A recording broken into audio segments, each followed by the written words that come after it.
বলিউডের এ প্রজন্মের অভিনেত্রী জাহ্নবী কাপুর ক্যারিয়ারের খুব অল্প সময় সিনেমা প্রেমীদের মনে জায়গা করে নিয়েছেন তিনি। কাজের পাশাপাশি ব্যক্তিগত জীবন নিয়েও রয়েছে তার নানান পরিকল্পনা। বিশেষ করে বিয়ে, সংসার এবং সন্তানের বিষয়ে অনেক কিছুই ভেবে রেখেছেন জাহ্নবী। বিস্তারিত ডেস্ক রিপোর্টে।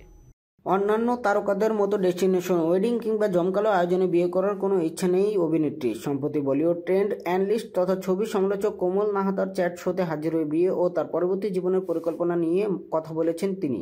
জাহ্নবী বলেন, তিরুপতির মন্দিরে গিয়ে বিয়ে করার ইচ্ছে আমার। জাঁকজমকে ভরা বিয়ের দরকার নেই। পাশাপাশি তিরুপতি অঞ্চলে নিজের পরিবারের সঙ্গে থাকবো। শুধু তাই নয়, 3 সন্তান হবে আমাদের।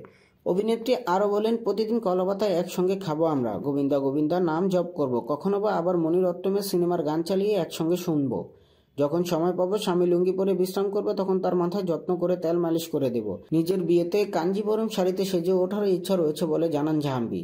তাহলে কি খুব শিগগিরই বিয়ে সানাই বাজতে চলেছে বনি কাপুরের বাড়িতে? যদিও সে বিষয়ে এখনো কোনো মন্তব্য করেননি জাহ্নবী।